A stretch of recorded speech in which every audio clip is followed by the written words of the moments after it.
Hi, this is Victoria and Gameful Isolation video number 7.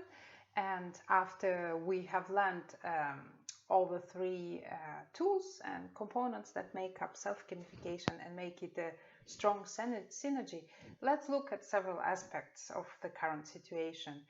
And the first that came to my mind is, of course, fear. And with the COVID-19, we learned several new words or started using new words that we might not have been using before. Of course, corona disease and coronavirus disease and COVID-19, they are completely new words. But I also realized that I started using the words pandemic or lockdown, which I haven't used before, and they might have crossed my world, but I wasn't interested in them very much, and also not in the apocalyptic or dystopian genre of books or games. There is even a board game, Pandemic, which I have never heard before, the COVID-19, and I wasn't very interested playing them. And right now I also probably will not choose playing or reading those books or playing the game, but I am interested in coronavirus and how the whole situation is developing. And of course, it's because of the fear for the survival of us, of our families, of everyone, and how everything will develop. So coronavirus managed something that, for example, weather didn't manage. For example, in Denmark, there is a joke that Danish people speak about. The first thing they start speaking when they gather together, it's weather, the second is weather, the third is weather, and then everything else. And with coronavirus, it's just everyone speaks in the world, and the first topic when you meet someone online or so that it's just you know that. The first time I became aware of my own personal fear. Sometimes we talk about that, but we don't experience or don't let experiencing ourselves. And the anthropological approach to being here, to living in the moment, actually allowed me to experience, or I started allowing myself to experience it. And this is how the first time I really became aware of that. Like a month before the lockdown, or maybe 2 months before the lockdown, in Denmark, COVID-19 was already there, but I watched the news, but it was somehow far away. So I had a really unsettling dream during the night. I don't remember the dream, but I remember what I thought when I became fully awake. I was thinking, oof, what dream. Great that reality is much better. My family was there, and we live in a house, and I have beautiful children and so on. So that was a relief. But several days after the lockdown in Denmark started, I had actually a pleasant dream, and woke up really relaxed. And then the first thought that came when I was fully awake was just one word: coronavirus. And that was scary, really scary. And to feel it, and there were like a lot of bodily responses, like chill, and you probably can reflect with that. So I had a lot of questions, like, what shall we do? What will happen with us? What will happen with my mother, who is elderly, and what will happen with the whole thing? And what shall I do? What can I do? Actually, self-gamification was a huge help here. So in that moment, I could only help myself. So what happened is that while practicing self-gamification, I often ask myself a question when I feel like that, like lost. I'm asking myself, if that would have been a game, and I am both the designer and the player of that game, how would I treat it? And that is such an ingenious question. And I remember in that moment when I thought coronavirus and had all this exploding, panicking questions. I acknowledged my fear, and then I thought, okay, if that would be a game, what could I do? And then I thought, actually, another question came: could I play? Is there a game that I could tap into? And then I realized there is countdown games. If you look at sports or racing games, there is always this countdown. And it actually, I became aware of possibility to use those countdown games in real life, inspired by the famous 5-second rule by Mel Robbins. She was inspired to use that in order to stand up in the morning and not to press the snooze button, and to go for her life and show everyday courage.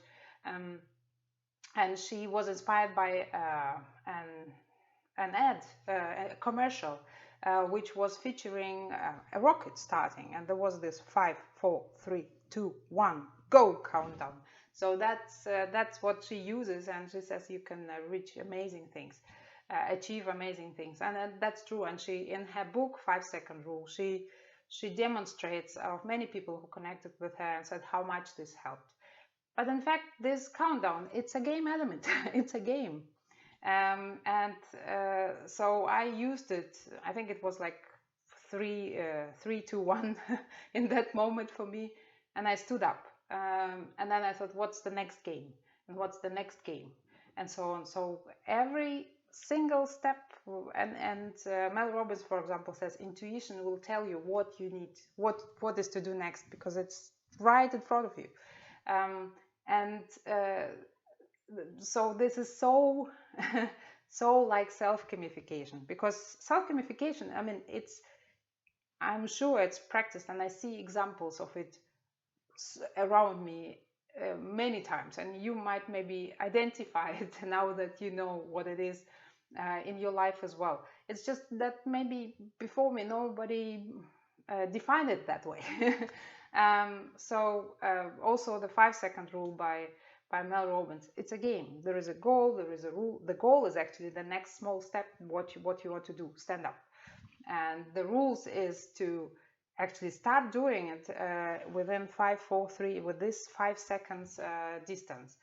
And if you do that, then you win. And the feedback system is basically, if you started doing, if you went for it and stood up, then you won.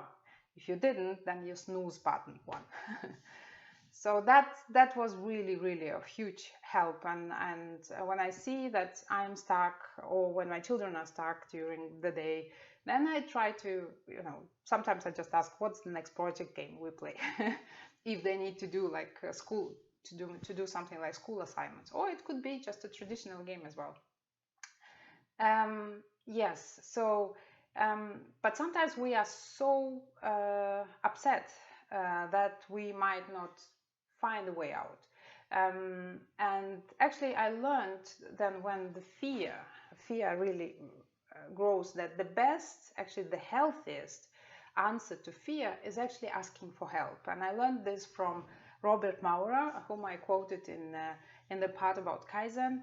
And he, in his book Mastering Fear, he shows several examples of anthropological studies showing that the healthiest and the best answer to fear would be to ask for help. But what happens when we don't recognize maybe the fear, and we are just upset, and it's like, I don't want to ask anyone, I'm just so angry right now.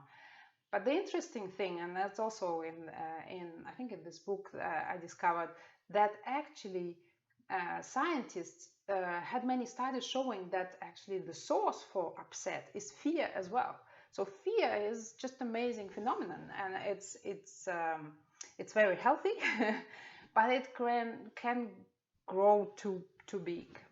And the whole things that's happening, like, if the upsets are connected to fear, and fear might also result in an upset, then something happens. And this is what I learned through anthropological approach, through Kaizen, but also through games. that I learned to recognize that upset is not bad. It's not a bad. It's just a lamp. It's an indicator. It might be a huge, like a blue siren and really loud, or just a red, small light emitting diode. So the signals can be like it can be a small upset, a big upset. And I like what Ariel and Shia Kane say, that you cannot avoid an upset, but you can choose what you do next. So if if we take our upsets like an indicator, we can actually see, and I saw that for myself, that something was happening inside my head. And it was a war happening there. There was a conflict. So what was it? And it was interesting to recognize who was it that was fighting the making all the conflict that that stopped me.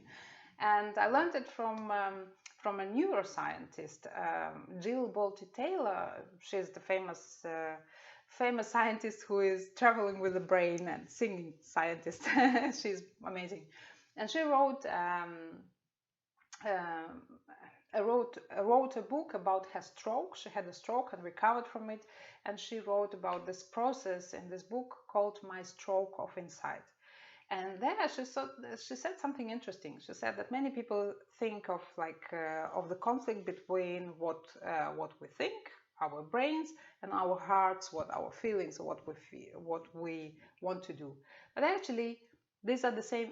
These are two parts of our brains. So what we think is the left hemisphere, and what we feel, so our heart, what we interpret as our heart desire, is the right hemisphere.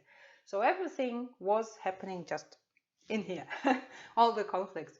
So I thought, okay, and again, the resourcefulness through games gave me like an idea. Oh, okay, if my problems, if my upsets, if all the conflicts that I am aware of and other people might not be aware of happening inside the same physical entity inside my body, it's maybe different parts of it, but it's still just in the same place. It's just amazing. So if they're happening there, what could I do? And I thought immediately, war, peace, Olympic Games. So Olympic Games, where we all learned at schools, they were created to, to let the people compete and win and lose and so on, but in a peaceful environment. So they stopped the wars and they started playing, and they got laurels. So the losers, those who lost, also got praised, and there were even like different steps, like first, second, third places. You probably know, and so I was thinking, why not doing the same for my brain? So I started organizing Olympic Games for myself. And actually, I was already playing 5-minute perseverance game, as I mentioned recently, but I never realized that these were actually Olympic Games. So I let my creative, driving self playing against the one that hits the brake. So my creativity, my courage, if you will, was playing against my fear, which is also healthy. And that was much more nicer, much nicer than much more fun than think of it as like a conflict or something hard, but more like it's a competition. So that was just amazing, and I hope that this idea somehow inspired you and maybe will help you in managing, or not managing, but actually playing with your fear or like approaching it in a fun way, maybe in a light way, and find being resourceful. And it's not about being cheerful over the top. It's not about it. In games, you are upset as well. If you watch yourself when you play games, and like especially in the racing, car racing, for example, you bump into, or when you lose in Tetris or whatever, you have this, oh no, damn it.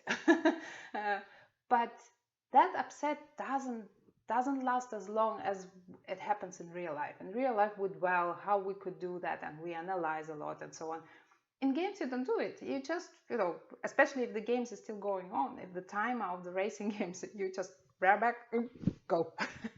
We could do that too. And I found this writing every single step of the day that I'm doing and appreciating it briefly, like for a few seconds, and then cutting it.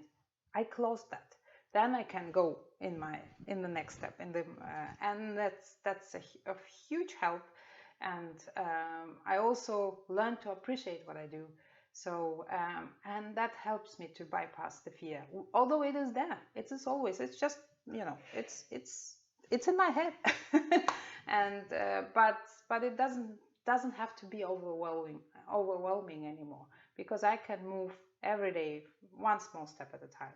And I hope you enjoy your day, and I hope it is gameful, and I hope that you just discover many different beautiful moments, whatever might happen or whatever happens around the world, but also that you enjoy it with your family, with your colleagues online, communicating with them. um, yeah, just enjoy your day, and see you in the next video.